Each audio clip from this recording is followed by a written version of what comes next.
Hi, I want to welcome those of you who've just come for this part of the day for the final session of the 2008 Max Wasserman Forum on Contemporary Art. It's been a stimulating couple days, and I noticed this particularly at this little snack break now, as people were having their cheese and cookies, the level of conversation between those people who've been here for the duration had gotten sort of wildly animated. At the first breaks, people would sort of stand there having their coffee and looking at each other. Now, I had to break up the conversations to get you all to come back in for the final session, which is good, because as part of one of the goals of the Wasserman Forum is to stimulate conversation and to stimulate this sort of discussion.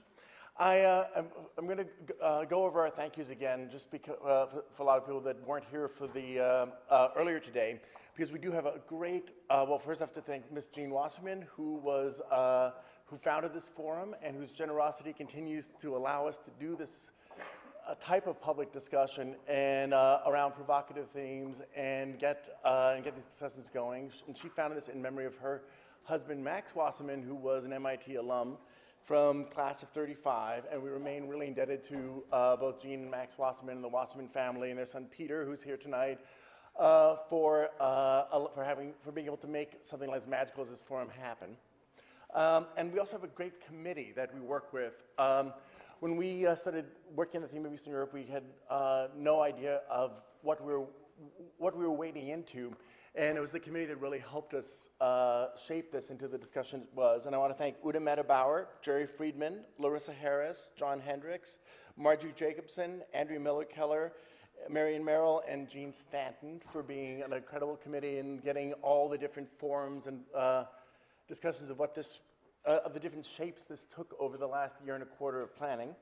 Also for the staff of the List Center, Director Jane Farver, Mark Linga, who's done a lot of the legwork and has been running through the building all day. Also Tim Lloyd, Barbara Pine, and David Freylock, who did incredible jobs in getting this all together and getting things to make sense and here.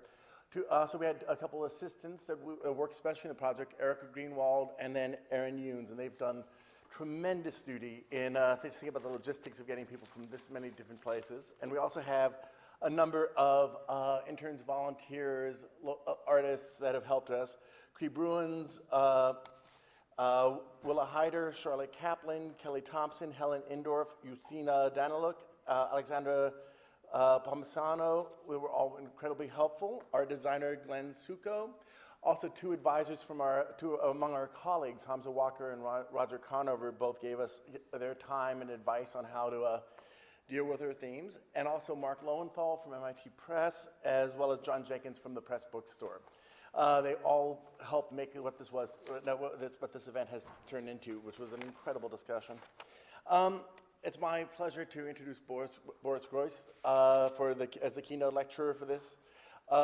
Boris Groys is a philosopher, essayist, art critic, media theorist, and an internationally acclaimed expert on late Soviet postmodern art and literature, as well as on the Russian avant-garde. In the 1970s, Boris, who studied philosophy and mathematics at Leningrad State University, immersed himself in the unofficial cultural scene in Russia's capitals, coining the term Moscow conceptualism, which he spoke of during the first panel today for an exhibition that's currently on view in Spain, and began in Frankfurt.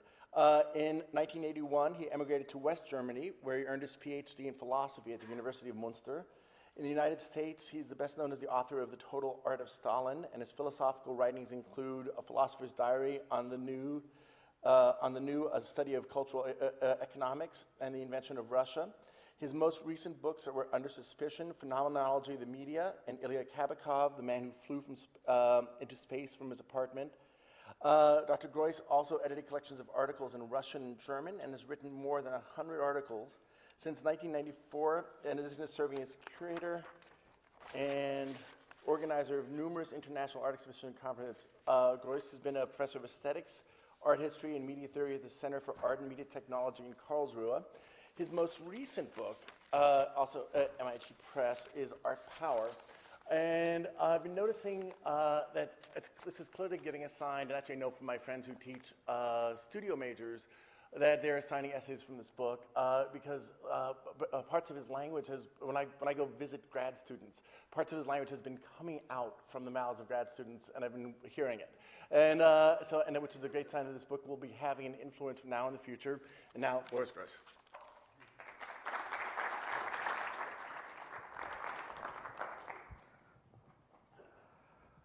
Thank you very much, Bill, for your introduction and for inviting me for this event and keynote talk. The present talk will be also related to a curatorial project. I'm curating now an exhibition. Now, I mean really now. The exhibition should be opened in 2 weeks at ZKM in Karlsruhe. So it's really a kind of new thing for me and for the audience too.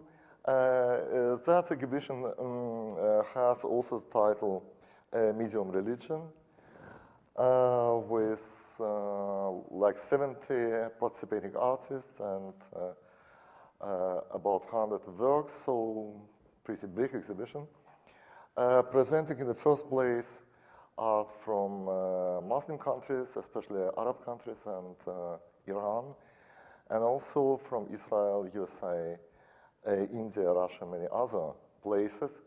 The exhibition is dedicated to a phenomenon that is obvious now and is time and again called or characterized as return of religion, which doesn't mean that kind of new prophets appeared or God spoke the new world to the world, but it simply means that religion becomes, to a certain religious discourse, start to get a central position in the mainstream media, what was not the case for many decades. And what is especially interesting for me are the new fundamentalist radical movements that are occupying the media attention and operating by very contemporary means of production and distribution of the text and images. And that phenomenon plus the reflection of this phenomenon by different artists in different areas of the world, that is actually the topic of the exhibition. Now what I will do, I read a text that I have written some time ago. So it is not a text immediately related to the exhibition, but it was a kind of station on my way to this project. So it was preceding this concept of the exhibition. As I said, it was written a couple of years ago even, I believe. And then I show you two fragments for two different videos, and we'll comment on them, trying to illustrate the point I made in my talk. Now I look at my watch not to speak too long. Okay, good. So religion is often understood as a certain set of opinions. There, religion is associated with opinions about whether contraception should be permitted or women should wear headscarves. Correspondingly, religion is usually discussed in the context of a demand for a freedom of opinion guaranteed by law. As a set of opinions, religion is tolerated as long as it remains tolerant and does not question the freedom of other opinions. That is to say, as long as it makes no exclusive fundamentalist claim to its own truth. But I would suggest that religion, actually any religion, is primarily not a set of opinions, but a set of rituals. And the religious ritual refers rather to a state of a lack of opinion, adoxia, for it refers to the will of the gods or of God that is ultimately hidden to the opinions of the mortals. The ritual as such is neither true nor false. In that sense, it marks zero level of freedom of opinion. That means the freedom from every kind of opinion, from the obligation to have an opinion. A religious ritual can be repeated or abandoned or modified, but not legitimized, criticized, or refuted. Accordingly, the fundamentalist is not somebody who insists on a certain set of opinions, even if it happens in the profane space of the conversation about the religion, but rather somebody who wants certain rituals to be not abandoned or modified, by faithfully, correctly reproduced. The true fundamentalist, if there is such a person, cares not about fidelity to the truth, but about the correct repetition, reproduction of a ritual, not about the theoretical, or rather theological, interpretations of faith, but about the material form of religion. Every religion is based on repetition, on reproduction. But we traditionally tend to distinguish between two kinds of repetition. Repetition in spirit, that means repetition of the true inner essence of a religious message, and repetition of the external form of a religious ritual.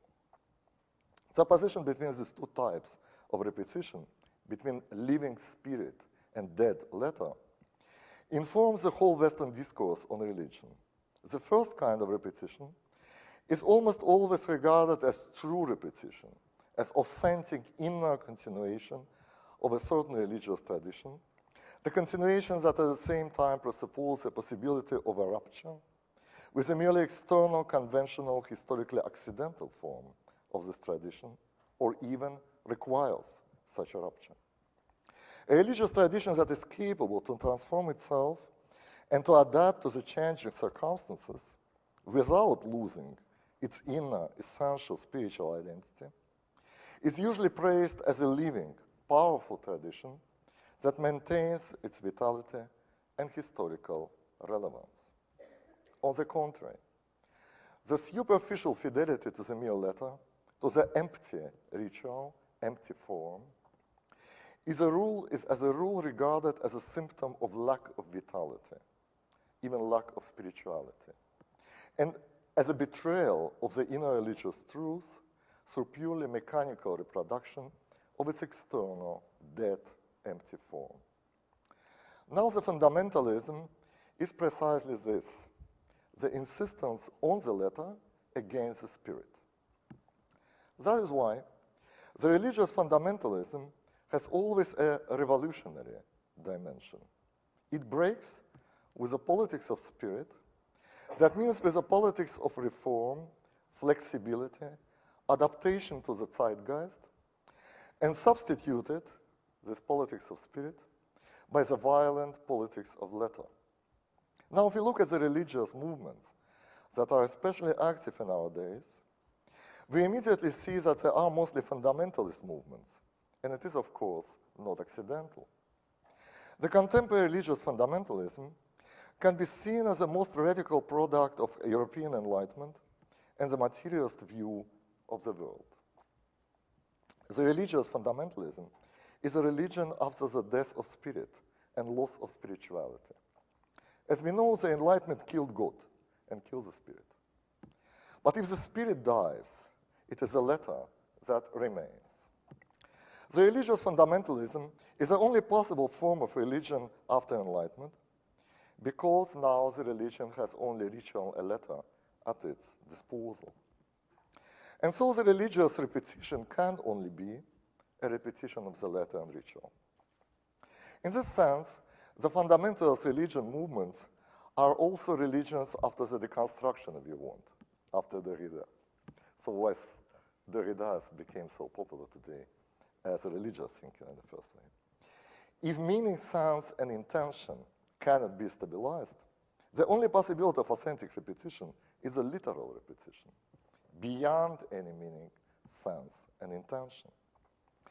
In his book, Difference and Repetition, Gilles Deleuze speaks of literal repetition as being radically artificial, and in this sense as being in conflict with everything natural, living, changing, developing, including natural law and moral law.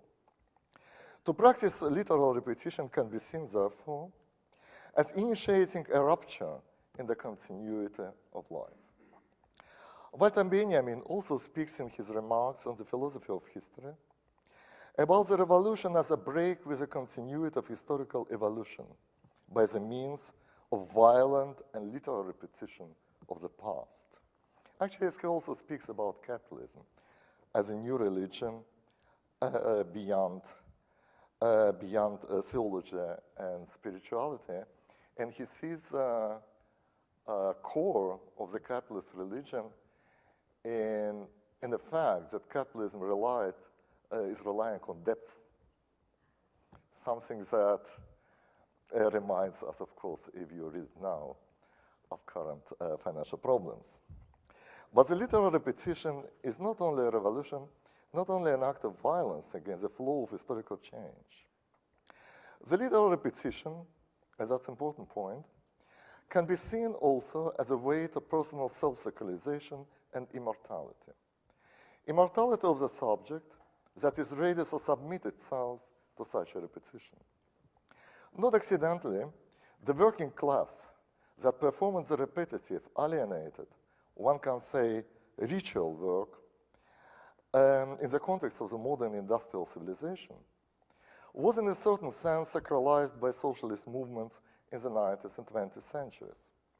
Whereas an intellectual and artist, as embodiments of the creative spirit of change, remain profane, precisely because of their incapability to repeat and reproduce. Already Nietzsche proclaims the literal repetition, eternal return of the same, on the level of the world of appearances, to be the only chance to think immortality after the death of spirit of God. One can say that the religious ritual is an ur-form, primary form, of the mechanical reproduction that dominates our contemporary world, and especially our contemporary media. That is why fundamentalist religious movements became so successful in our time, because they are so compatible with contemporary media. They demonstrate the exchangeability between religious ritual and mechanical reproduction. Religious ritual becomes mechanical reproduction, and mechanical reproduction becomes a ritual. One can say that just as a Kazimir Malevich Black Square reveals a medium painting because it causes all figuration to disappear, the today's fundamentalist religious movements can be understood as an avant-garde of present media-driven world, because they reveal the pure mediality of the contemporary media of reproduction. Later I will show you, as I said, two fragments from two different videos that I would like to use to illustrate this point. But before I will show these videos, I would like to say a couple of words about the medium video in general, and specifically why this medium is and became so relevant for the discussion of the contemporary religious fundamentalism. First of all, video is a chosen medium of contemporary religious propaganda, which is distributed through different channels of TV, internet, commercial video stores, etc. That is especially true of the most recent and most active, even aggressive religious movements. Bin Laden, to refer to this well-known name, communicates with the outside world primarily by the medium video. We are very much acquainted, meanwhile, with the phenomenon of the confession videos of the suicide bombers and many other videos of video production reflecting the mentality of the radical Islam. In fact, photography and video are allowed to be used in the context of Islamic culture because Islam is maybe not modern, but it's a post-modern. So it doesn't allow you to produce images, but it does allow you to use images. If you ask the people who are responsible for the public relations and working for the evangelical movements in the USA, to help you with some information, you get some videos sent to you in the first place. And that was my experience and our experience as a ZKM. We asked different evangelical organizations in the USA and also an institution like this Anti-Darwinian Museum of Creation in St. Petersburg and many other places. And what we were sent, were videos, like 70 videos, 80 videos, with a promise to send 300 or 400 videos if we need them. So the main production, what the people actually doing, yeah, they're producing videos. Yeah? And that's very interesting, because the same is true for many other religious movements and sects, also Indian, for example. This use by the different religious movements of the video as a major medium of self-presentation is a relatively new phenomenon.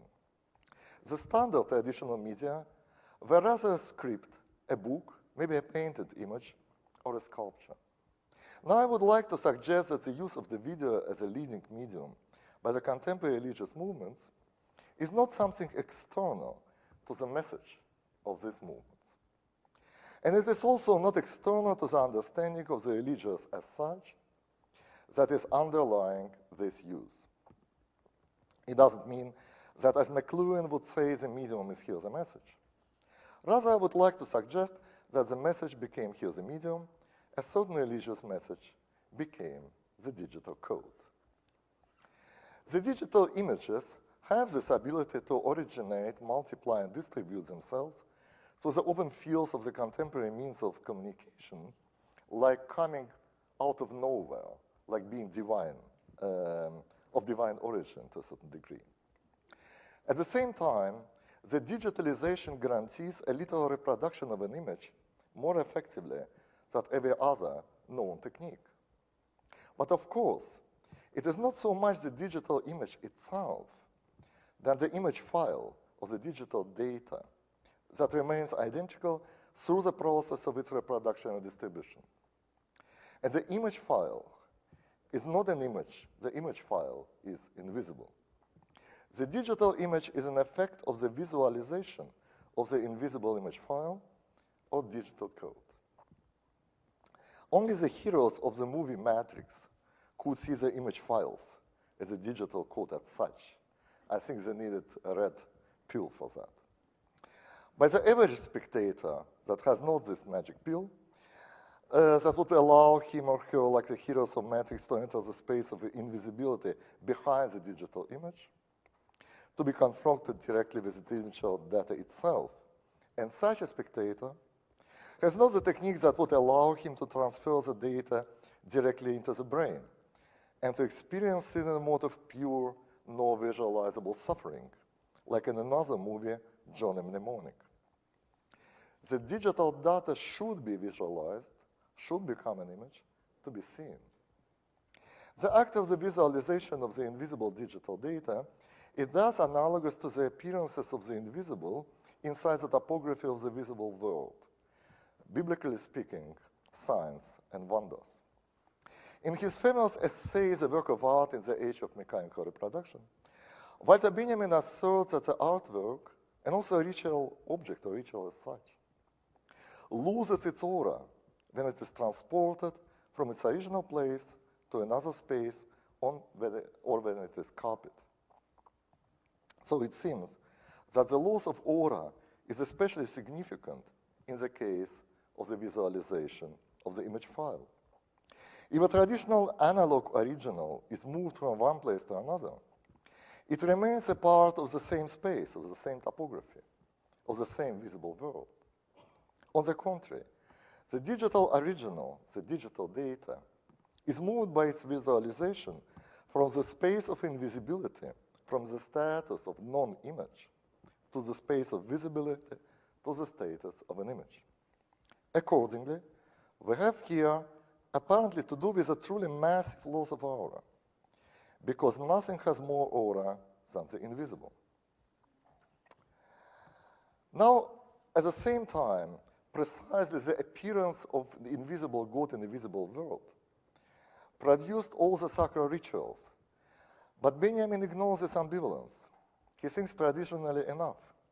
He describes the religious experience as, let's say, spiritual experience.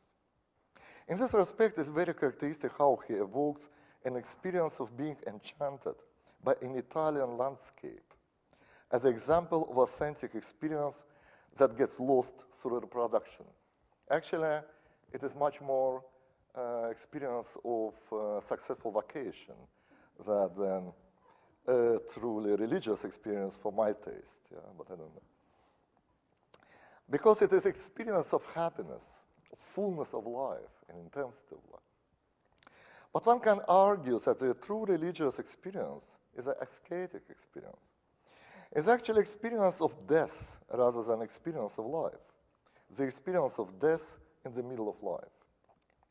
So precisely because a mechanical reproduction can be understood as a lifeless repetition of the dead image, of the same dead image, it can be also interpreted as a source of the truly religious experience.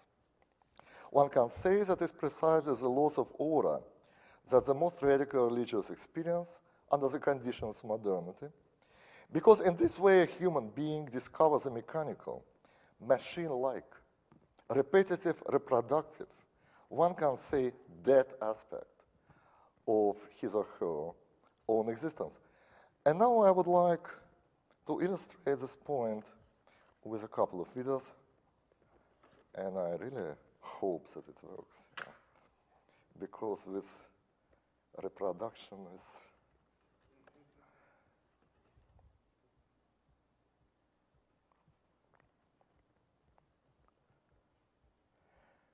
it is also always a wonder. Yeah.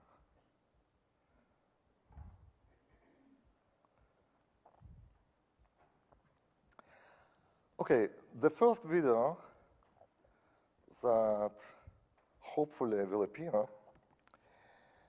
characterize, it is also a quotation from Italy, as we will see.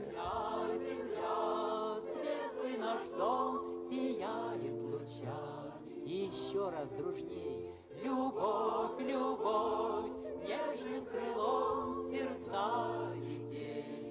Соедини, земля, земля, светлый наш дом сияет лучами нашей любви, сияет лучами нашей любви. Мир любви пусть откроет Господи, святый свет Твой золотой. Свети, сияй, и мир пусть ликует, веди детей дорогой Христа, и пусть всегда в душах пребудет. Okay, so we see the guy who is a Vissarion. Vissarion is a prophet, last prophet, as he says. So his sect or church is a church of Last Testament. And then you see the other guy behind him with a camera, filming him at the same moment at which he appears for the first time. Yeah? And we have, of course, a camera that fixes the camera that fits this guy going in the video. So we have an arrangement of different cameras, and he is in the center of this arrangement. What's interesting about this movement, which is pretty big and appeared after the fall of the Soviet Union in Siberia, in Minusинsk. Minusинsk is the coldest place in the Soviet Union, in Siberia, and believe in the world. So, I mean, not Antarctic, of course. And so temperature is minus 35 degrees Celsius in the winter. So it looks somehow improbable that all these people are looking so Middle East, yeah? And all of them never traveled outside of country. He also never traveled outside the country. So it's logical to ask why he organized the ritual of this church in this way. He organized it in this way because he saw once a movie namely a movie by Franco Zeffirelli, Jesus Christ from Nazareth. And he actually copied everything that happens in this ritual from this movie. So we have this movie that originates a ritual, and the ritual is recorded by a video, and at the same time, it's recorded the recording by the video. Yeah? So it does look as in one way, very kind of archaic. Yeah? On the other hand, it looks extremely contemporary and extremely postmodern, if you want, and extremely inside the media. So let me, well, it's wonderful. It's a wonderful moment, precisely this one. Yeah? Okay. I think it's the end of the sequence I was interested in.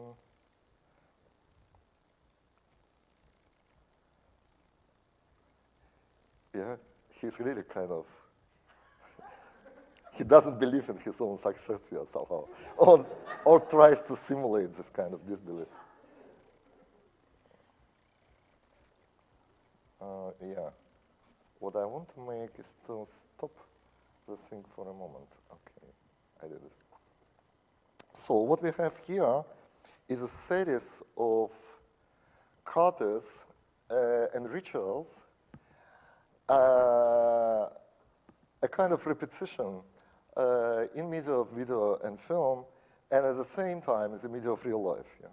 So in the media of religion as such.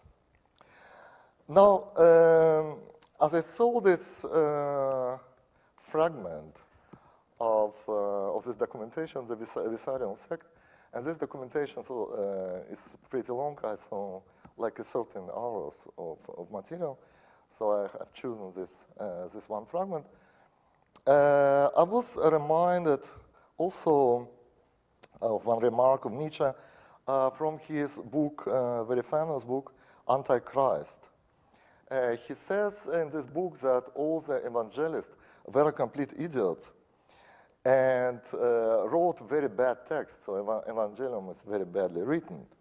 And then he says, it is a great pity that there was no Russian novelist around Christ so that he could really record the psychology of the Savior. Yeah, that is a precise quotation. So, of course, he thought about Tolstoy and Dostoevsky at that time, and the Russian psychological novel was, of course, the last cry of the media, mass media of that time. But I think that contemporary Nietzsche, or Nietzsche, if he would live in contemporary world, would say such a pity that no cameraman was at that time as Christ emerged for the first time, also very shared passion. Yeah, you know, if you look at the film Passion of Mel Gibson, it also reminds me of this passage by Nietzsche because the film is made in Aramaic, so he suggests that it was made in Aramaic studio in the same time as Christ actually appeared in the same language. So he kind of mimics the position of this cameraman being nearby in the vicinity of the Savior. Now, we can, of course, look at these images as being a kind of parody, and they, of course, seduce us to laugh, yeah? But we should not forget that the appearance, original appearance of Christ also provoked laugh in the crowd. And actually, to quote another very important religious thinker, namely Søren Kierkegaard, I would say that already at that time, so 19th century, Kierkegaard arised the question how we can distinguish between copy and original. And he says, I quote more or less literally, that Christ from the beginning was a copy because he was a typical preacher of that time. So there was thousands of such preachers wandering through Palestine, and he had no specific qualities about him that would suggest that he is God. For example, he had not wings, he had not 4 legs, and so on. So he looked very trivial. And Kierkegaard says that precisely this triviality and repetitiveness of the image of Christ makes Christianity so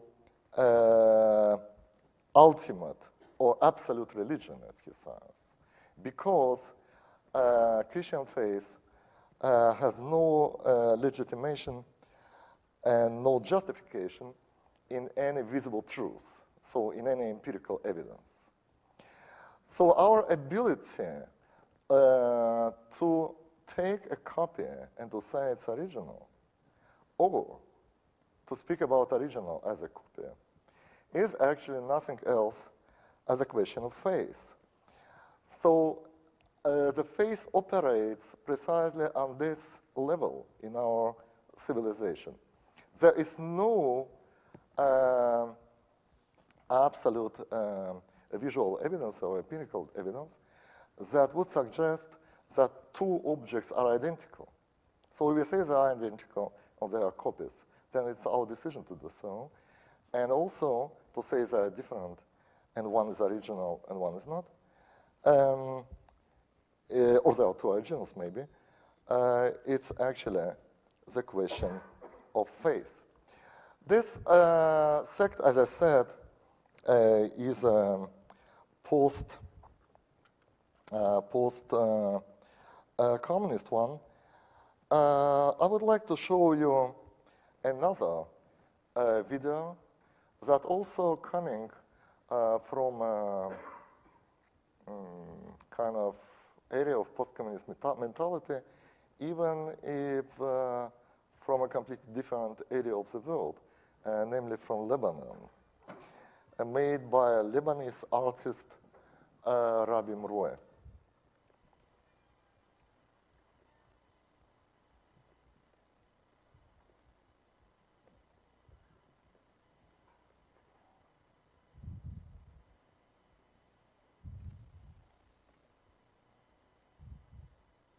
What happens? Does it work?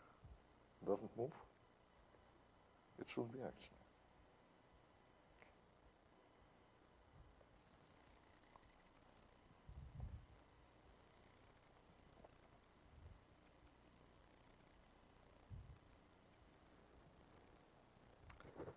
Well, as you will see, this video will be also about... Ladies and gentlemen, good evening. I'm happy to be with you here in this room, and I would like to thank you for attending this session. Three Posters is a video performance conceived and performed by Ilyas Khouri and Rabia Mroué, me, and first performed at the Aylur Festival in Beirut in September 2000.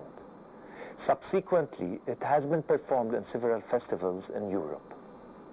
The tape. In 1985, Jamal al-Sati, a Lebanese communist, recorded a videotape testimony just a few hours before carrying out a suicide operation against the Israeli army, which was occupying southern Lebanon at the time. He wore the clothes of a local sheikh and led a donkey loaded with 400 kilograms of TNT up to the headquarters of the Israeli military governor in Hasbaya. After passing 3 barricades, he reached his target, detonated the TNT, and exploded himself and the donkey along with it. Videotaping resistance fighters testifying before executing their suicide missions was a common event of the time. The videotapes were broadcast on television on the evening news, and the final cut of Jamal al-Sati's videotape was first seen on Télé Liban. And after 14 years, and by pure chance, a friend of ours fell upon the uncut rushes of his testimony. She found it neglected, resting on a shelf in the offices belonging to the Lebanese Communist Party. In the tape, Jamal al-Sati repeats his testimony 3 times before the camera, before deciding on the best version to be presented to the public. The difference between the 3 is minimal, even unimportant. The public was supposed to see only one of these versions, an uncontestable and an unequivocal presentation. Up until then, all we had ever seen on television were the final cuts, clear statements made without any hesitations, errors, or stuttering. This video revealed the moment of hesitation. The instant we saw the stuttering of the martyr, we realized something simple, so simple that it was obvious that the martyr is not a hero but a human being. It seems to me that people in my country have forgotten this, or that they don't want to be reminded of this anymore.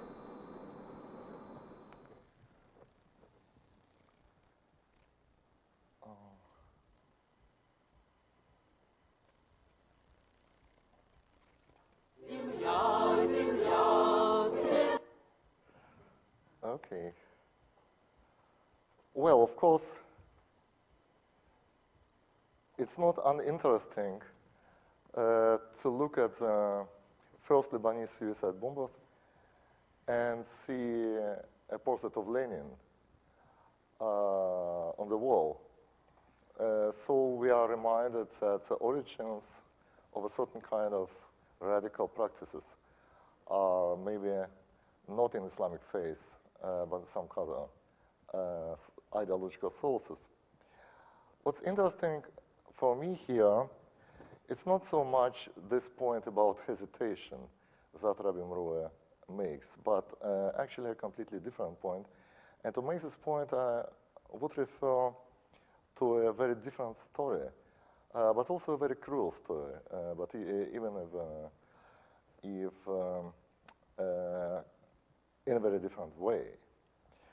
Namely, Jacques Derrida, in his memoirs that he has written from time to time, different occasions, is reminded or remembers one story that happened to him as he was a part of a film crew playing a small role in a movie that was a kind of feature movie. And during these rehearsals, something terrible has happened, namely the young actress that was part of this crew was killed by a car on the street. And then Derrida says that he tried to remember her, and he tried to remember her as she was in life, as a living person. But it was absolutely impossible for him because he always only looked at her during the rehearsals.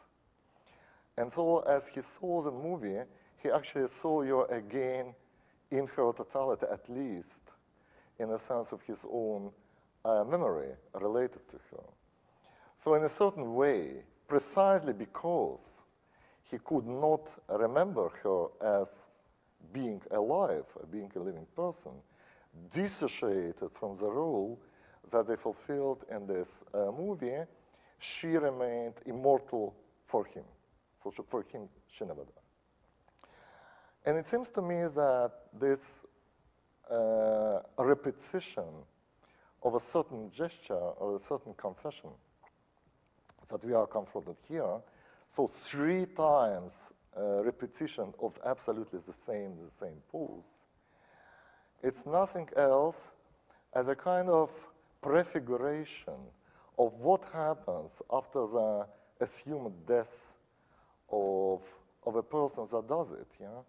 So it's a kind of rehearsal of post-mortal condition that is anticipated in this very strange gesture, a gesture that seems to be strange at the first glance. So I was very impressed by this story, whatever political ramification, whatever the story are, the story as such, because partially because of intensity of the story, partially because I immediately thought that my reaction to the story would be a different one as by Rabbi Mrouet. So what I try to say now is that we have an analogy between video and ritual, not only in terms that I described already, so in terms of relationship between hidden invisible code or hidden invisible origin of the image and the image itself, but also in a relationship between repetition and the chance of immortality, to achieving immortality. So here the sacrifice, or the gesture of religious sacrifice, is not a pre-stage, it's not in a way to achieve eternal bliss, but actually, and it's impossible also to assume in the case of a communist suicide bombs, but this gesture itself being recorded